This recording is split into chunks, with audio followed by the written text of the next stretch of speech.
What's up, y'all? Welcome to the Young Legends podcast, where we help you get the cheat codes to the game of life. I'm your host, Caption, aka Caption Red, and we have an amazing guest joining us today, Mr. Chris Ruden. Chris Ruden was recently a contestant on the Titan Games with Dwayne "The Rock" Johnson, and he is an elite powerlifter, motivational speaker, entrepreneur, and model, all while being a type 1 diabetic and being born with only one hand. He is a super inspirational person, and he travels the country and the world with a message of motivation, positivity, and hope. Chris, thank you so much for joining me today. How are you doing today, man? I'm doing great, man. Thanks for having me on. I really appreciate it. No, it's my pleasure, man. When I got to see your bio and everything that you've done, I was so super excited about just being able to interview you and learn from you and just hear about all the cool things you're doing.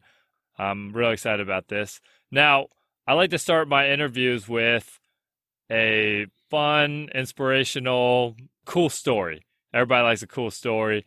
Do you have any stories that you'd like to share as far as things that have happened through your life journey? Absolutely, man. You know, I was born with a physical disability. I was born permanently attractive. At least that's Nice. what my mom told me. No, but for real, I was born with 2 fingers on my left hand and a shorter left arm. And, you know, I was always that disabled kid in school. I used to get bullied my entire life. And, you know, I'll never forget in middle school, there was this girl named Crystal that I wanted to ask out. She was the prettiest girl in school. And to be fair, there was only like 5 girls in that school, but she was the prettiest of those 5. Okay. Right. Don't get me wrong. Yeah. And this girl, Crystal, I just wanted to ask her out. She was going to be my first girlfriend. You know, I finally worked up the courage to talk to her. And I went up to the front of the room. I'll never forget this. My friend started laughing and I turned around. I'm like, guys, stop. You're going to mess this up for me. I turned back around and she's making fun of my hand with the stapler, calling me claw boy because I only have 2 fingers. Oh. And for 17 years, I shoved my hand in my pocket and I hid my disability. And it's so crazy to go from that, hiding my disability, who I am, to accepting myself fully, being on a TV show with The Rock and all this other stuff we're going to talk about. But just know that in that time, I thought there was never going to be a way out. And I promise you, the way out is the way through. And that's why we're here today. Yeah, absolutely, man. Yeah, you know what? I appreciate you sharing that story. That's a great story to hear. Absolutely, because, man. Yeah, absolutely. You know, it's funny how when we're that age, oftentimes our current situation feels like it's going to be our forever situation. And if only we had known back then, right? Absolutely, man. You know, pain is temporary, but on the flip side, so is success. So whatever you're currently going through can change and will change eventually. You know, it's going to be up to you to adapt and overcome every scenario, whether it's good or bad. Yeah, absolutely. That's a great saying, man. You should get that. Can you trademark that? Man, to be honest, I don't remember half the stuff I say. I feel like I speak in like Hallmark cards and it just comes out and people are like, oh man, is that like yours? I'm like, I don't know, man. I just made it up and I have such a bad memory. I can't even remember what I just said. But yeah. That's also why I love speaking, man. I love being able to share ideas and share value with people. And if someone gets one thing from what I said and makes a change, you know, I can't make anyone change. But what I can do is put people in a position to change themselves. And if that perspective helps, I did my job, you know? Yeah, absolutely. And yeah, I mean, I've seen your videos. I know that you are helping make people, not making people change, but helping people change themselves. So that's, absolutely. That's definitely positive, man. Good stuff. So I'm just dying to know about this whole appearance on television. It doesn't happen for most people, national television. How did that transpire? Because, you know, it's kind of cool to be able to say, hey, look, I'm on national TV, and have your friends and family just be able to tune in and see you and the rest of the world, I guess. It was pretty crazy, man, to be honest. You know, I'm a pro powerlifter, so I'm one of the strongest disabled diabetic powerlifters in the world. And we lift heavy weight, but we don't do like athletic type stuff, you know? So I guess you could say, I hate the word influencer, but people call me an influencer on social media because of Instagram and YouTube and all that. But they found me through social media and they reached out to me and they said, you know, hey, over 100,000 people applied to be on this show. We want to have you come out and compete for a spot. I thought it was fake, you know, And I almost didn't write that email back. That would have been a very big mistake. But I wrote back and they flew me out to LA. We did a 10-hour combine where we got to compete against 100 other people for a spot on this TV show. I just thought it was cool. I didn't think I would get in because there were some crazy athletes on there. And, I did my thing. We did everything we need to. I went home. I was like, it's cool if I don't get picked because at the end of the day, it's not what I do. And that was awesome. I got the call. And out of 100 people, 100,000 people applied, 100 people were competing for a spot, 32 guys were picked, and I made the cut. And not only did I make the cut, they picked 2 guys to be on the cover with Dwayne "The Rock" Johnson, who hosts the show, if you know who that guy is. Mm-hmm. And I'm on the cover and all the billboards. So you Google it to this day, I'm on all the things. So it was like, it was really cool, surreal experience. I didn't win the TV show, but I did get to share my message on international TV. And the Rock hugged me. It kind of made him cry a little bit. And it was amazing, not only to be on TV, but to show, that one kid or that one adult or that one person that might be struggling with a disability or depression or anxiety or any of the things that I went through, to show them that there is a way. There is a way to get through that stuff and fight. There's a way to adapt and there's a way to kill it and succeed in your own life, whatever method it might take. However long it might take, there is a way. And I made it. If I can give someone that perspective or that hope that they can do it too, I'm happy. Yeah, absolutely. I mean, I just imagine being in any kind of situation close to yours, or, just having any kind of I don't want to use the word disability, but you could say, disability is fine. Yeah. I remember you saying like different ability or something like that. Yeah, there's so many, it's all, I guess, personal. Some people like certain words, but at the end of the day, we have different abilities, and differently abled is a way to refer to people. But we all have different ways to adapt, and everyone has to adapt because there's no same person. Everyone is individual. So my individuality just happens to be seen. Some people's individualities aren't seen, Yeah, absolutely. That's a great way of putting that. So tell me about, because I read online about, you were younger and you weren't a natural born athlete. Like, you look like you're a natural born athlete, but you weren't a natural born athlete. You had to work really hard. So what was that like growing up and the transition points of when you started to exercise and become who you are today? I guess the Cliff Notes version of it. Absolutely. Like I said, I grew up with a disability and not the best area. So I always was competitive. I always wanted to find a way to be better, not just better than other people. Like, I'm so competitive. I'm the kind of person that, I'm walking next to an old lady and I'm going to walk faster. She doesn't know we're racing, but I'm winning, like, she doesn't know. That's who I am. So I kind of took that and I applied it to everything in my life. I played drums with one hand, for 4 years. I did dance, break dance and hip hop. I did martial arts. I tried to find everything to prove to myself that I could do it. And I eventually found fitness because I was diagnosed with type 1 diabetes. It's an autoimmune disease where I have to take insulin, 5 to 10 times a day.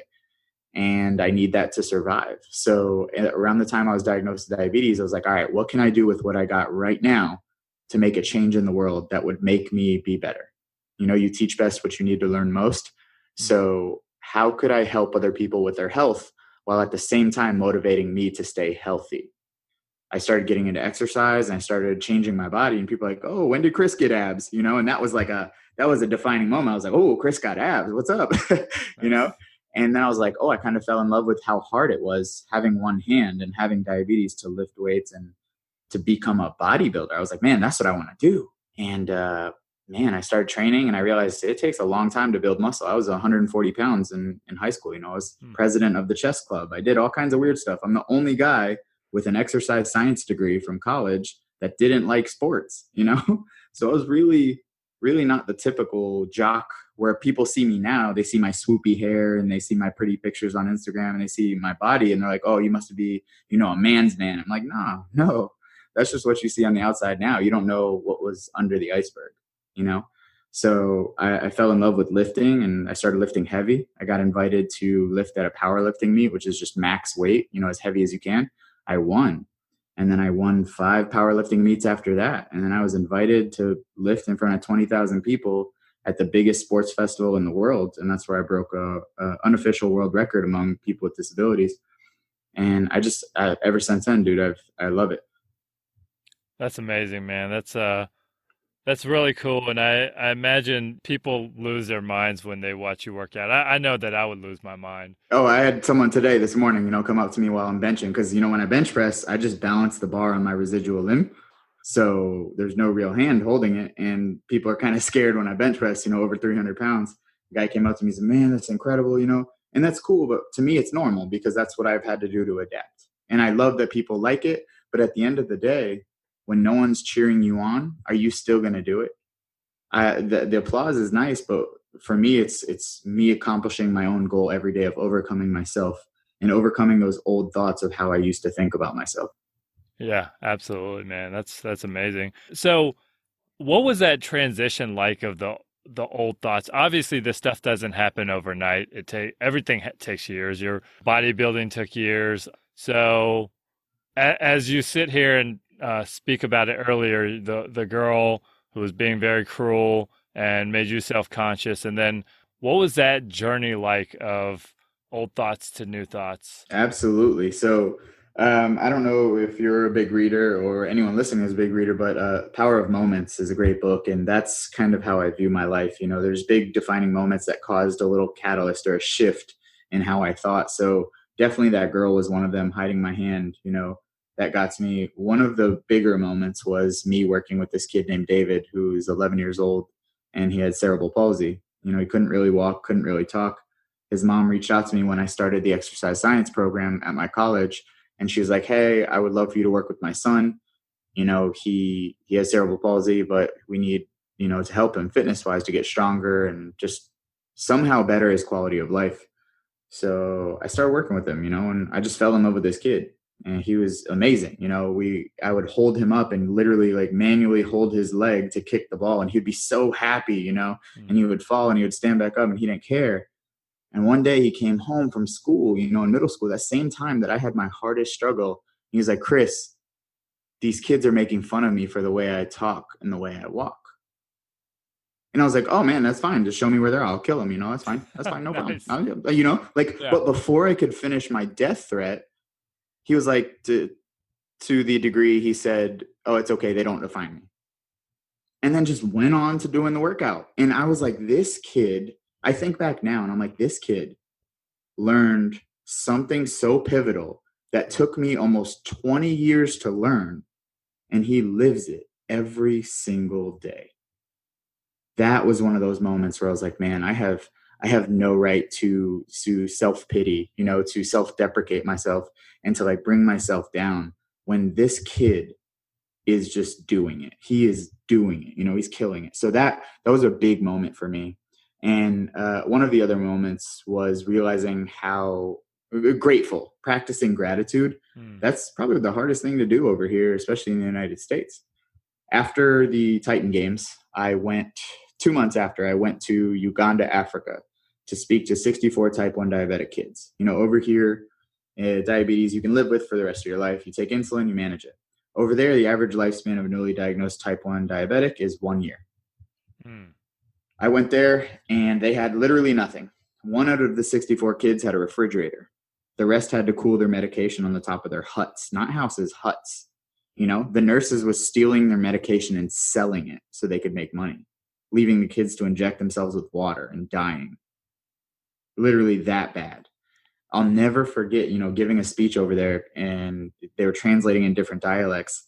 And then I was running the fitness program. I was like, hey guys, put your shoes on. We're going to go play soccer. It'll be awesome. And the kids were like, we don't have shoes. And that killed me.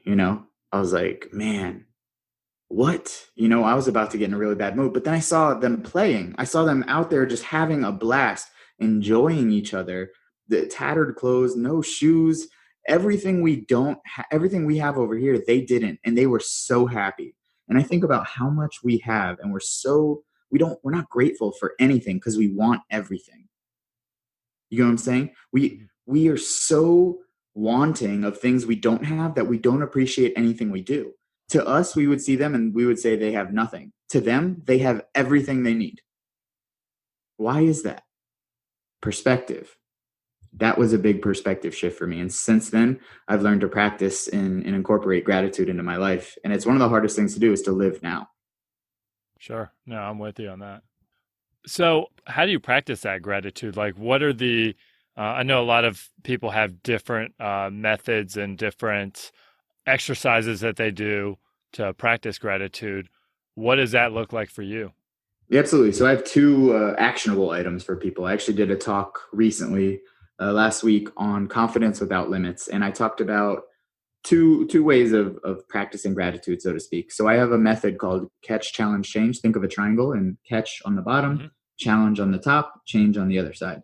You have to catch the feeling, you have to challenge the feeling, and you have to change the feeling. So anytime you get into a negative or more so hurtful feeling of, oh, I wish I had this, I wish I had that, in that wanting phase, do you need it? Is that a necessity? What else do you have that most people don't? What are you doing right now that's doing good? Instead of focusing on what you don't have, why don't you focus on what you do have?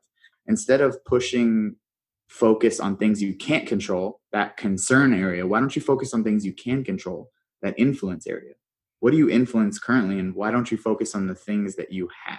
So that was a big factor for me. We wake up, we worry about work. We're on our way to work, we're worrying about work. Then when we're working, we're worrying about lunch. And then after lunch, we're worrying about the rest of work. Then we go home, we're worried about some of the work we have to do. We're just never in the moment. We're constantly worried about what's coming. So we never actually lived. We live in fear. We live in anticipation. So that was a big way for me to start practicing gratitude and focus on what is. And then there's the concept of conditional versus unconditional life, or conditional versus unconditional quality of life. Conditional quality of life, most people live by, especially with social media. I would be so happy if I had this. I would be happy if I had the newest iPhone. I would be happy if I had this guy's level of success. I would be happy if I traveled more. I would be happy if. Everything is based on a condition versus the way you should live, unconditional quality of life. I am happy with where I'm at, and I am striving for more. You get what I'm saying? Yeah, that's good. Practicing unconditional quality of life with that catch, challenge, change method will indefinitely change your life. Yeah, absolutely. And do you have a video on on either one of these on your YouTube channel? Because I know you're very active on YouTube. I love your videos, by the way. They're great. So actually, the last few months I've been a little slow on it just because I've been traveling, but that is a new talk I just gave, and I'm going to start posting probably in the next few weeks. So by the time this podcast is up, people should have a reference link for that. I appreciate you saying that as well, because some of these things are recent for me. It's last December, so it's still one of those things that it takes constant effort. I don't want people to hear this and think, oh, I'm perfect at this. I still struggle. I still get mad. I still get sad. I still get frustrated. But it's constant effort. It's like taking a bath. You can't do it once a month and expect to be clean all the time. You have to stay on it. You have to stay on your thoughts. The unfortunate thing is the only thing you can control in life is your thoughts. The awesome thing is the only thing you can control in life is your thoughts. It's all perspective. Absolutely. Absolutely. And speaking of controlling your thoughts, I love the catch, challenge, change thing that you do. Yeah. What do you do when you just start going? Do you ever go on a train of negativity? I think that's kind of I want to say it's a relatively normal Oh, it's normal for sure. Yeah, it's absolutely normal. And so could you walk me through exactly how you said you go to war with those thoughts? Absolutely. So I love that you use the train methodology because it sets me up perfectly for this. We're talking about like a commuter train, okay? Mm-hmm. Guess what? A commuter train has about 12 stops. You decide when you get off. Because no one forced you on that train, and no one's going to force you off. It was all a decision. You decided to get on. You can decide when to get off. You decide how much hell you're willing to walk through, because at the end of the day, it's the way you're thinking that's that train ride. This is where people are going to say, I love anticipating because I was this person, okay? People from that thought are going to say, yeah, Chris, guess what? Easier said than done, right? You've heard that. You've heard that phrase, right? Yeah. Guess what? Everything is easier said than done. Farting is easier said than done. Literally, I can say it quicker than you can do it. Sure. It is much easier to say things than to do things. But Right. guess what? That's an ineffective thought. That's an ineffective statement. Why not try this? Instead of saying easier said than done, say better done than said, because that's the truth. Regardless of how easy it is to say it, it's more effective to do it, to get it done. I don't care if you want to do it, you have to do it. People are like, oh man, how do you stay so motivated, Chris? That's nuts. You know, I want to learn that. It's not motivation. I'm lazy. I am lazy. I'm a real person. I am super lazy. I love to chill on the couch and watch Netflix and turn my phone off so I don't have to read emails. It's not about motivation. It's how do you develop the discipline to do the stuff you need to do, even when you don't feel like doing it. Motivation comes after action, not before action. You don't wait till you're motivated. You don't wait till you're conditional. You do it, and then you stay motivated because you're like, wow, I did it. Let's keep going. Wow, I did it. Let's keep going. That is how you do it, and that's how you get off the train. You get off that train by choosing to get off that train, whether you want to or not. Right. Absolutely. That's good. And so when you sit here and say that motivation comes after action, what do you tell yourself to get yourself going, if that's the case, which it is? It is. What's that conversation you have with yourself? I acknowledge. Oh, I absolutely acknowledge that I don't want to do this. Absolutely. Let's take a gym, for example. I'm like, I don't feel like going to the gym today, but I have to because these are my goals and this is what I have to do. I'll feel better after I do it, so just do it. I love this little game I'm going to play with you real quick, okay? Do you have a job? Yes. Do you have to go to work? Well, I mean, if I want to get paid, sure. Yeah. Technically, you don't. You could be homeless. You could lose everything you own. You could live under a bridge, correct? Sure, absolutely. So how is it that we can convince ourselves that a desire to not be homeless is a necessity to go to work? If we have the ability to convince ourselves that a desire is a necessity, like we do with our job, like most people do, we could be homeless. We could lose everything we own. We just don't want to. So now we talk to ourselves in necessities, even though in reality they're a desire. I need a phone because I have to talk to people. You don't need a phone. You need air, food, and shelter. Those are the three things you technically need. And shelter could be a bridge. Food could be food in the dumpster, you know? You don't want to live that way, so you convince yourself that you have to do certain things. If you have the ability to convince yourself of that, you can use that convincing towards anything in your life, whether it's going to a gym, doing a business, doing a problem, getting yourself out of a rut. It's not going to be comfortable, but you have to do it. Convince yourself that that desire to get out of that situation is a necessity. Yeah, no, that's really good. Yeah. And ultimately, you know, it's going back to what you said earlier. It's like, what kind of life do you really want? I mean, be grateful, but what kind of life do you really want? And then absolutely. And there's always little things you can do to fix things in the moment right now. You know, you can decide, what can I do right now to make it a little bit better, to make it suck a little bit less. Honestly, that's break it down into small things. Or what can you do that would make it worse? And don't do that. Ask yourself these questions. Is this thought, is this action, is this belief going to push me forward or hold me back? Use that judgment scale for everything you do. yeah, absolutely. That's really good, man.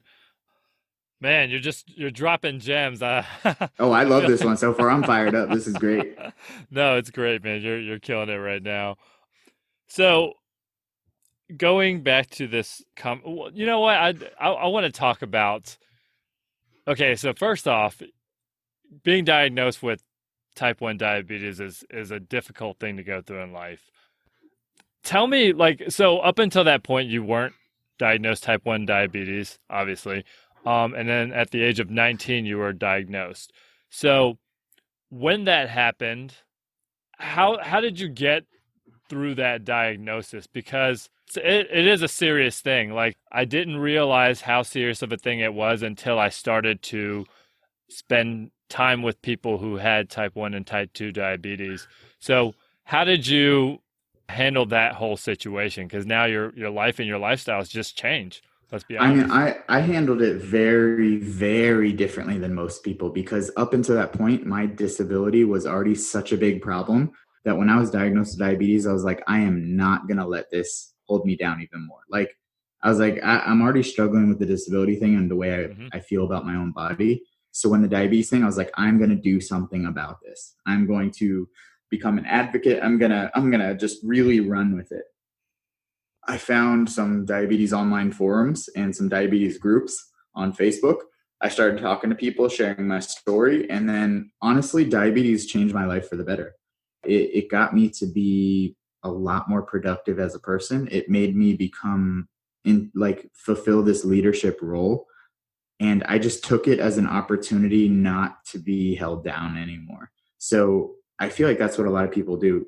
There's another book I read called The Obstacle is the Way by Ryan Holiday. Mm-hmm. And he talks about how sometimes the obstacles, the hardest things, there's solutions and problems. So I saw diabetes as a solution, as a way for me to open and share my voice. Because of diabetes, I became a professional speaker. I use that as a way to build my, not only social media, but my status in the diabetes disabled and non-disabled community as a speaker, as a thought leader, as someone who's out there and ready to make a change regardless of what happens to them. So in a lot of ways, I'm thankful for diabetes. It was still very hard. It still is very hard. It's a minute by minute condition that can change at any time. It can change plans that you had within minutes, because you could be extremely high blood sugar, extremely low blood sugar. If you don't have, snacks on you, literally it's a condition that you can die from not having snacks or from having too much. So right. It's hard, but it is manageable. And with the right community support and how I did it with advocacy, that helped a lot. Right. No, that's great, man. That's an amazing attitude to have. I'm glad that you're out there and just speaking and sharing your message and just being a part of that community. Speaking of which, so you're an influencer. You have was it 65,000 Instagram followers? You have a huge YouTube following as well. Going back to that conversation, how do you balance this whole I'm an influencer versus social media, as powerful as it is and as good as it is to spread a message, there's a lot of negative involved with it as well. Absolutely. And so how do you interact with it in a way that, it's a necessity.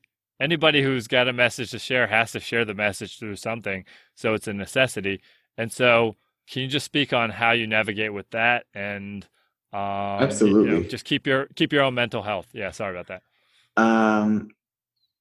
I was kind of held captive to social media for a long time, because I wanted to achieve a certain status, a certain business, a certain look in the community.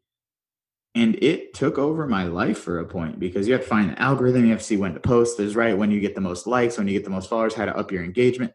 I was focused so much, and a lot of people are, was focused so much on social media analytics that I lost sight of the purpose, which was to add value. To add value, to educate and entertain. That is technically the purpose. So it was a few months ago that I really stepped away from social media influencer role. And I was just me. I've been posting just who I am, what I do, the value I bring, whether it gets low engagement or extremely high engagement. I'm posting what my life is. And I kind of took my life back from social media. Mental health does go down when you get too obsessed with anything, and social media is included. So I really focus on giving people value. That's what I want to do. I don't want to take away value from myself in the process. So I keep that happy balance between the two. And if I ever feel like one is fading, I just put a little more focus on that. Sure. So even as you're doing things as extreme, like you said, as not going on social media for a few days, and it won't kill you, right? And that's okay. That's okay. That's fine. You can post, 10 times a week, or you can post no times a week. It doesn't matter, because at the end of the day, your value doesn't change based on how many likes or follows you have. Sure. Absolutely. No, that's nothing but the truth. That's awesome, man.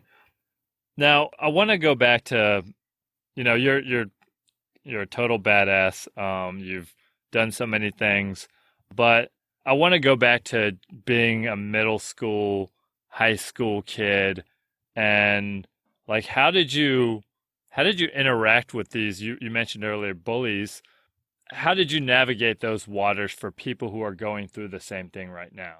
Well, me personally, I navigated terribly. So okay. I don't want to be an example. I got into a lot of fights. I got into a lot of issues because I hid my depression through anger, and I lied to my parents about being bullied. I never told them what was going on.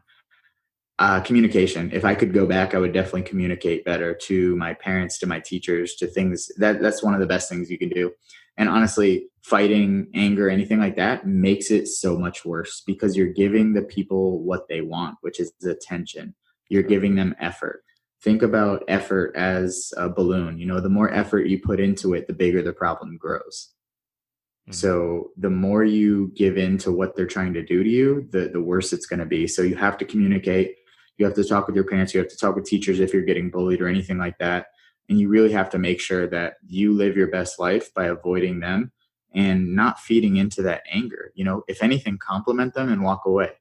That's the hardest thing they could ever try and understand is if you compliment them and walk away. Anytime they say anything to you mean, you compliment them and walk away. Compliment them and walk away. Yeah, just kill them with kindness, right? Kill them with kindness. That's awesome, man. That's great advice. So you mentioned that you would communicate more with the adults in your life. Is there anything else that you would like to tell your younger self, your teenage self, if you could just go back in a time machine and just sit down and have that conversation? Absolutely. I would tell myself, I would ask, hey, if I called you a giraffe, would you be offended? And I would laugh. I'd be like, no. So why am I offended when someone calls me a loser or when someone calls me disabled or when someone calls me anything else? The only difference is one label I didn't accept, the other label I did. And that's a choice. So I would try to teach myself that you don't have to accept the labels that people try and slap on you. And if you dig a little deeper, you'll realize the reason they're trying to slap labels on you is because they probably have labels that they've accepted for themselves. The struggle they're going through is probably terrible as well. Not to give them a right to do it, but understand you can be the bigger person and you can choose not to accept that label. You don't have to live your life based on someone else's view of you. You don't. How they view you is not your responsibility. Yeah, absolutely. Yeah, that's great, man. It's funny. People bring their own baggage, like you said, to the conversation and hurt people. And absolutely. God, dog, it's real. That's a real thing. Hurt people do hurt people. And that doesn't give them a right again, but it takes a lot to remove the emotion from a situation, At the end of the day, there's what happened and then the story you tell yourself about what happened. And you can rewrite the narrative at any time. If you're living a crappy movie, change it. Change the way you tell your story, change the way you talk about yourself, change the way you talk to yourself, change your circle. If you're surrounded by people who constantly hold you down, that's not a circle, that's a cage, you got to change that. Oh my goodness. Yeah, let's go with the fire. Let's go. I hope you had some explosions. Oh my goodness, that right there was great. Oh, yeah, if you were in an environment, if the people surrounding you bring you down, you are not in a circle, you are in a cage. No, that's glorious. Okay, that's going on a t-shirt and a billboard. Boom. Somewhere. And yeah, we'll make sure you get 100% royalties. I appreciate you. That's awesome, man. So a couple things. You're killing it in the fitness game. You're a powerlifter. You have the company that you're involved with co-founding. Is that correct? Yeah, I'm also the co-founder of this new healthy bar company, like a protein bar company, NRG Bites. So started by 2 type 1 diabetics. I'm the co-founder, and we are just serving the community, making sure we have quick little protein bars on the go that are healthy. And it's my new passion project. I absolutely love it. It's been taken off on social media. I'm sure you'll see it in some stores soon. We have it in a few GNCs and some other resorts and all that, but definitely a new project, and I love it, man. It's so much fun, and it's so cool to see people enjoy our products and just to help the community in terms of eating a little bit healthier, living a little bit better quality of life with good ingredients. Yeah, absolutely. And you're literally serving a need of people who are diabetic. Exactly. It's anyone, whether you are just on the go and you're too busy to get a decent food, or you have diabetes, or you have some sort of allergy, everyone, inclusion is really important to me, inclusion and equity. So everyone deserves the same food options. And, if we have a delicious tasting bar that can serve multiple communities, I'm all for it. Yeah, that's awesome, man. Very cool. I'm definitely going to link that to the show notes. And cool. I appreciate it. Yeah, absolutely. Okay, so you're my first fitness guru, and you talk a lot about weight loss. You also talk about, I imagine you know a thing or two about weight gain because you're pretty Absolutely. jacked. So, what are some hacks that you have found with both of those? Obviously, there are no magic bullets. Let's get For that sure. clear. For But sure. Yeah. but at the same time, there are things that anybody can do that if they were just to implement into their lifestyle, it would create some pretty drastic change. So, could you speak to both of those topics? Yes. A lot of these topics are kind of the same. So I like to, I got my degree in exercise science, so we could talk about glute 4 translocation and physiological terms that confuse a lot of people, or we could just bring it to real life talk. Let's talk real life. Let's say you want to go somewhere in your car and you cover the gas gauge. It's going to make things a lot harder, right? Mm-hmm. So you kind of have to know how much fuel you need to get where you're going. That's the number one problem people don't know. They're like, oh, I'm doing this diet. I'm doing that diet. I'm doing what this guy said. My brother's sister's cousin's uncle is a bodybuilder, or he's a diet coach. He's a personal trainer. He gave me this diet. There is no universal fix to an individual problem. You cannot do someone else's diet and expect to get the same results. Okay. Everyone has specific needs based on their height, weight, age, activity level. Okay. Something called your basal metabolic rate. You don't need to know that fancy word. What you need to do is download MyFitnessPal. Download the free app called MyFitnessPal and start tracking your food so you have a gas gauge to know how to get from point A to point B.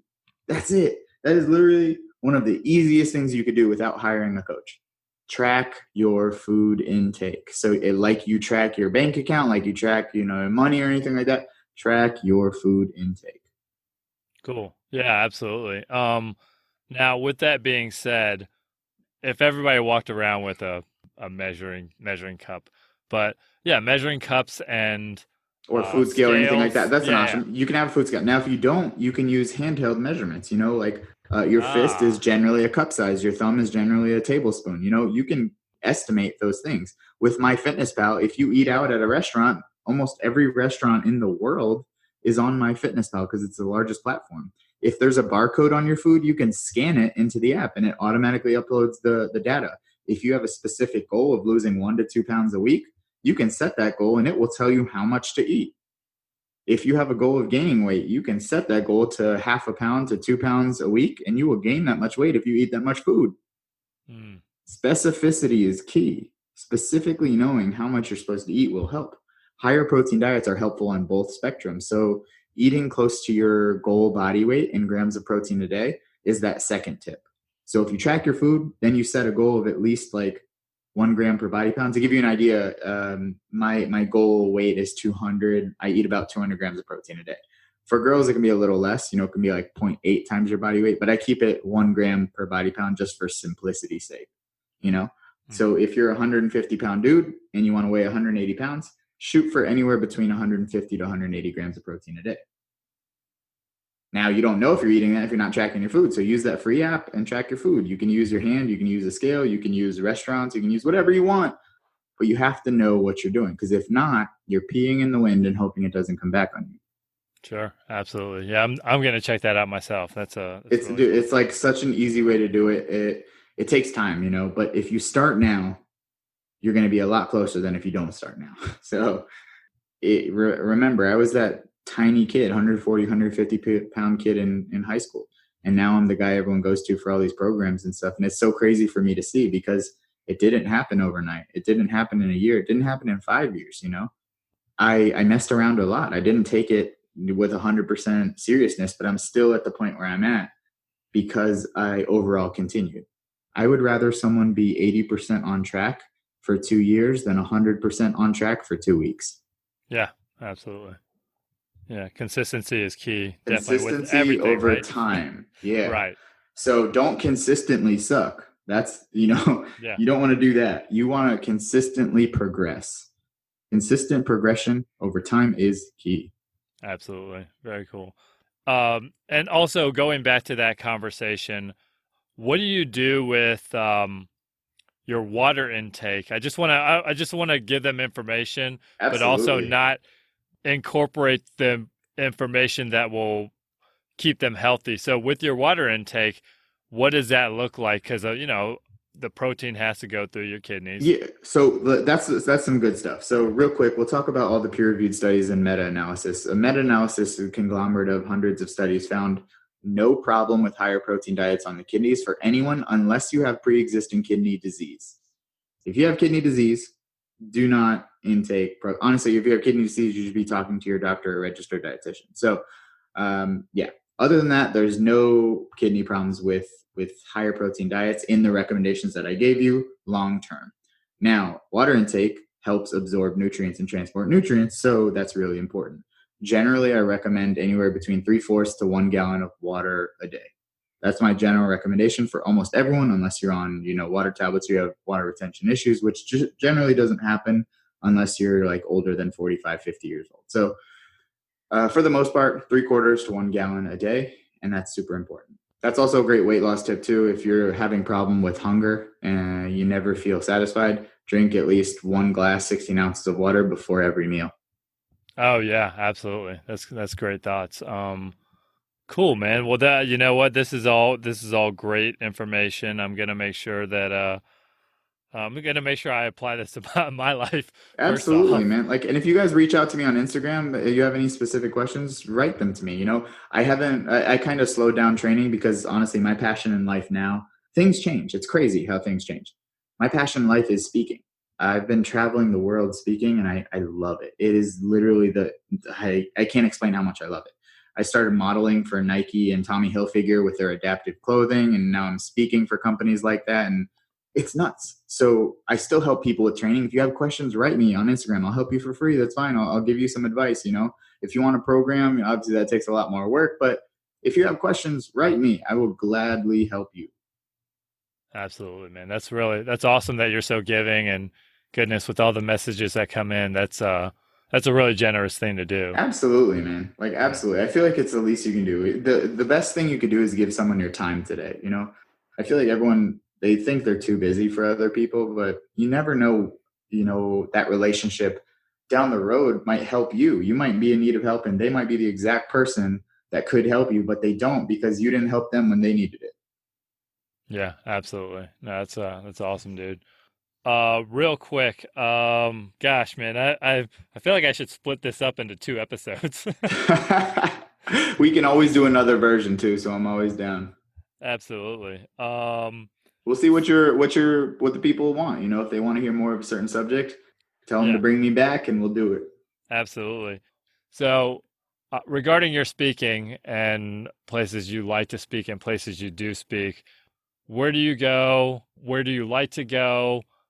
Where can you be hired to speak as far as different events and whatnot? Absolutely. So what kind of events? Yeah. I speak at all kinds of events. I speak at a lot of diabetes nonprofit events. So any sort of nonprofit, I help them raise money in terms of speaking to raise money at a gala or anything like that. I speak for different corporations like Zappos, big corporations and small. If you're a bank or insurance company or even Microsoft, any corporation I speak for and different associations. So I was just at the American Association for Diabetes Educators, and I do keynotes, opening and closing. I do different seminars, whether it's mindset, motivation, overcoming limitations, confidence, or even nutrition and all that. I just love doing anything motivational, and mostly it's been keynotes. So people love opening or closing an event with an inspirational keynote. If you're interested in having me speak at an event, you just talk to either your HR person or someone as a CEO or something like that, and we can get that ball rolling, because I love traveling the country, meeting people, and being able to share value and get people to think a little bit better and live a little bit better quality of life, whether you're an employee, nonprofit, or just a person who needs a good message. Yeah, absolutely, man. That's great. Now make sure to put that in the show links as well, or the show notes, so people can reach out to you and your assistant directly. Awesome. I appreciate it. Yeah, absolutely, man. All right, man. Well, this has been a great interview. I had a blast, man. Thank you for having me. I really appreciate it. It was a lot of fun. Yeah, it was so much fun. And so what I do with my interviews, I always end my interview with a little thing called freestyle rapping. Kids and adults seem to like it. So cool. I'm gonna going to kick a little rhyme about what we talked about, and yeah, we'll go ahead and wrap this thing up. All right. Do it. Before I do, is there any like final thought that you have for the people, or is there any final thought that you have before I jump in? Yeah, I mean, I just want to say, limitations truly are self-imposed. Yeah. What you struggle with is something on the way you think, and you can always change the way you think, or change how you approach a problem, or change, how you endure a problem. Just understand that the only true limitation you're going to run into is the way you think. That's awesome, man. Very cool. Appreciate that. All right. With that being said, I think I'm rolling in. All right. Check. Yo. Check what I'm saying. I don't got limitations. They all up in my mind. I come through when I rhyme. I'm talking about the things that we freaking got. We need gratitude, a better freaking attitude. That's what I travel to all the freaking time. Understanding the mind.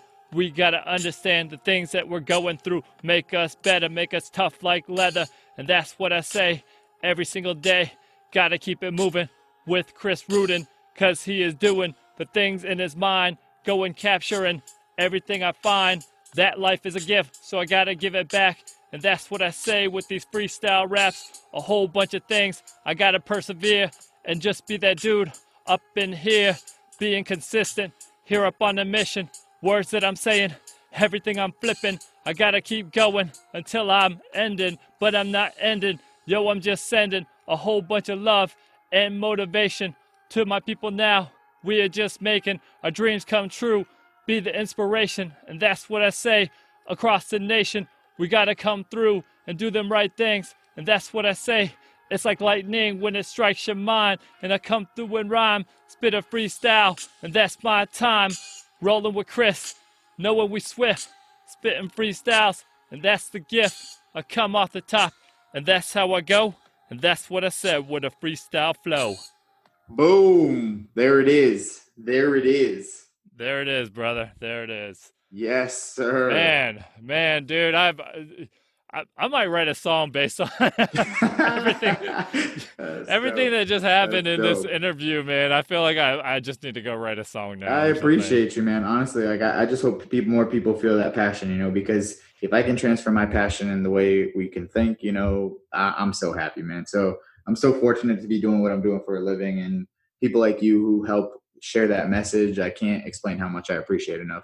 And I hope all the people listening know that, what you're doing is really valuable. So thank you again. No, I appreciate you, man. And I am going to take you up on that part 2 offer. Cool. We'll definitely do it. We'll see what people want, and then we'll go from there. Absolutely, man. All right, Chris. Well, thank you so much for joining me, Chris Ruden. Oh, go ahead and share all your social media handles, your YouTube channel, your Instagram, and anything else you want to share for Absolutely. people to check you out. Unfortunately, I can't rhyme it as good as you did, so I'm not even going to try. But you can find me, on any social media at Chris Ruden. My website is chrisruden.com. For speaking, it's chrisruden.com/speaking. And if you guys ever need anything, feel free to reach out. Absolutely, man. All right. Thank you so much for that interview, that generous spirit, and just all the positive vibes that you're sending, man. Absolutely. Thank you again, man.